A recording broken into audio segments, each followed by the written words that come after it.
Good morning and welcome to the Way of Life Thursday check-in. You may be watching this in the morning or you may be watching this in the afternoon, but either way, I'm glad you joined me for a quick midweek check-in and a little health topic to help you continue along the path of leading a healthier life and having a better relationship with nutrition and food. By now, you should have checked out the week 4 materials.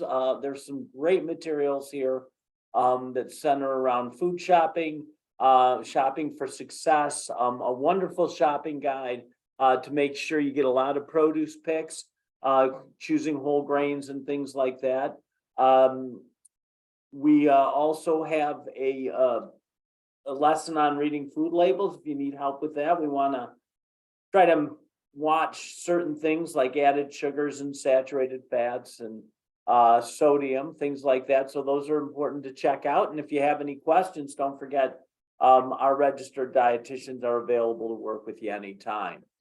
This week's challenge is to try to sleep for 7 hours a night. And last week, we looked a little bit at sleep strategies, including using biology. So activating yourself in the morning by exposing yourself to light at the same time. Having a wind down routine that avoids stimulants, that's a biologic issue. Having a nice, dark, cool, quiet environment with not a lot of iPhones and other devices around you, a tech free bed zone, so to speak. And finally, remembering that your mental attitude is important when it comes to sleep. By now, we should be seeing some changes. You should be developing some new habits. Again, you should be getting a sense of how much food is right for you. You should be getting produce picks at every meal. Remember, fruits and vegetables reduce our risk of heart disease and cancer, as well as diabetes. Whole grains are great for digestive health and heart health. And exercise is a great equalizer when it comes to metabolic rate. So the more we move, the better we do. We know we get hungry at some times and we get cravings. So developing strategies to satisfy your cravings, but still control the amount of food and control your hunger are all important. And we talked about the 4 Ds that we use when we might be hungry. And then hopefully, if you want to, you're experiencing weight loss. That's what we want you to do. Today, we're going to take about 10 minutes or so to talk about alcohol in your life. Alcohol is certainly a food, if you will. It's a food and a drug at the same time. So alcohol is very widely used, as you're probably aware. 55% of Americans reported that they drank alcohol within the past month. To be clear, alcohol doesn't really have any nutritional value. It doesn't protect us against anything. It does provide calories to us, as we'll talk about later, but those are what nutritionists and dietitians call empty calories. The other thing that I'd like to point out is even though the Mediterranean diet allows for a little bit of alcohol use and it's a good diet, never consider adding alcohol to your lifestyle for potential health benefits. You can get the same health benefits that you do from red wine, from other things just like grape juice and things like that. So I don't think a doctor's ever advised a patient to start drinking for their health. Although again, clearly people use it. More than half of Americans use it.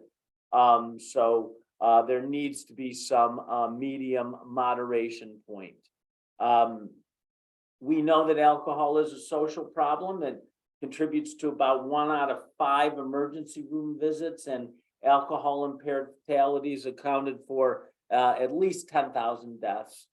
That's a quarter of all driving fatalities. So alcohol has public health consequences that we should all be aware of. When people have problems with alcohol, we call that alcoholism. Now doctors use the term alcohol use disorder, which is generally chronic. That means it's ongoing and is sort of a ongoing month or year-long pattern marked by drinking and losing control, despite negative consequences. It includes often ongoing daily use, but there's also a pattern of binge drinking when people drink to excess sporadically.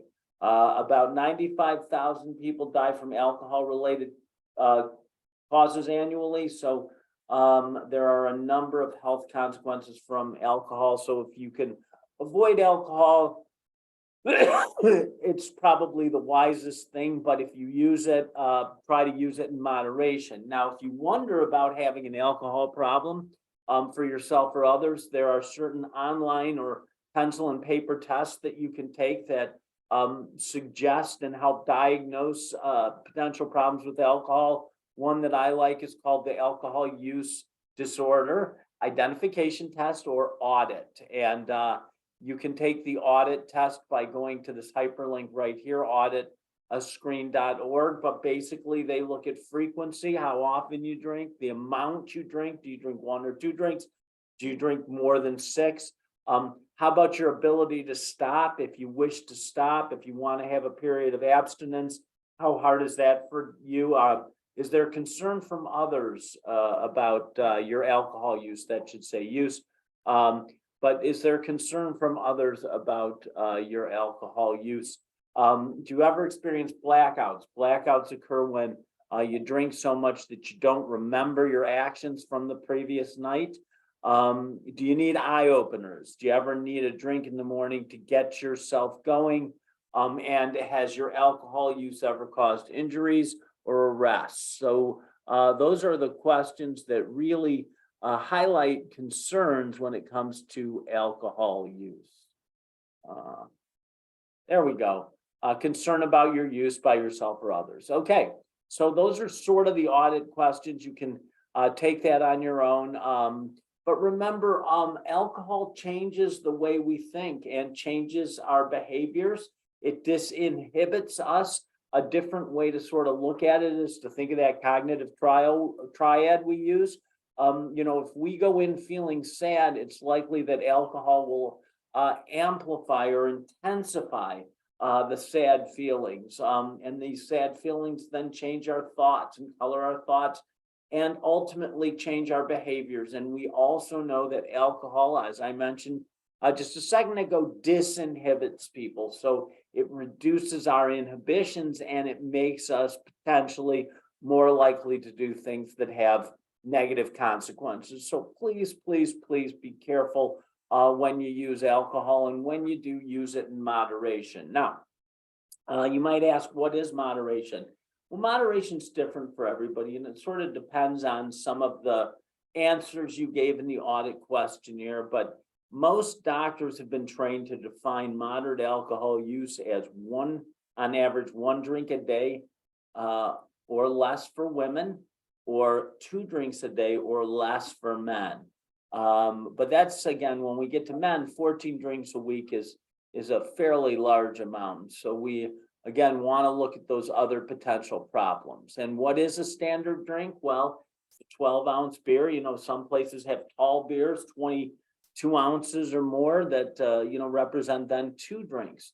8 to 9 ounces of malt liquor, a glass of wine, 5 ounces, or a shot of spirits.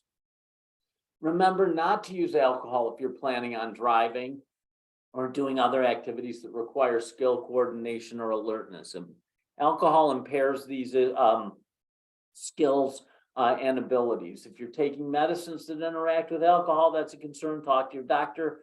If you're managing a medical condition that can be made worse by drinking, especially depression or anxiety. So if you're having some problems with mood or anxiety issues, be careful of your alcohol use. If you're under the age of 21, you should refrain from using alcohol. And if you're under the age of 21 and you're using alcohol, you should be concerned about that. If you're recovering from a bout of alcoholism, or you have been diagnosed with alcohol problems, or you've had significant problems associated with alcohol in the past, you shouldn't drink. And finally, if you're pregnant or possibly pregnant, don't use alcohol.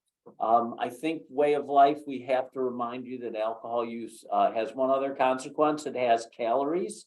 Beer and craft beers have calories. Craft beers can have higher calorie content, but in general, if you're thinking about a beer, think 150 calories for 12 ounces and 103 calories for 12 ounces of light beer, and build that in to your calorie budget. You can see that wines and champagnes have different amounts of calories. Again, we should take into account those things. Spirits, 100 to 150 calories really for an ounce and a half, and then add on the mixers. So if you're going to use mixers, probably club soda makes the most sense. But in general, we just want to watch the amount of alcohol we're drinking. Tips to curb alcohol calories: alternate alcoholic and non-alcoholic drinks. I'm a huge believer in water and staying hydrated. Alcohol dehydrates us. So remember, if we're drinking on a hot day, we're drinking alcohol, we're going to get more dehydrated. We might even have to drink more than one water for every beer we have. Alcohol makes us go to the bathroom more, makes us urinate more because of some interactions it has with some hormones in the body. So alcohol dehydrates us. Please remember that. It is a diuretic. Choose lower calorie mixers and have a plan and stick to it. Plan on how many drinks you're going to have. We talk a lot about planning when we go to social events. So plan on your food intake, and also plan on how many alcoholic beverages you're going to have, and stick with it. Well, that's it on alcoholism today, or alcohol today. I apologize for that slip up. Let's just send you off by a reminder that tracking really helps us remain accountable to in the Way of Life program. Remember, you can only track for go back for 3 days. So it's important to remember that. And as always, balance accountability with self-forgiveness. Tomorrow is another day, and human beings are capable of doing great things and changing. If you need help from us, reach out. We have coaches and we have registered dietitians who are very excited to give you a hand and support you through this 12-week program of developing healthy habits and a better relationship when it comes to food. I will say goodbye, and until next week, good luck. Next week, I believe we are talking about meditation basics, so that'll be some fun.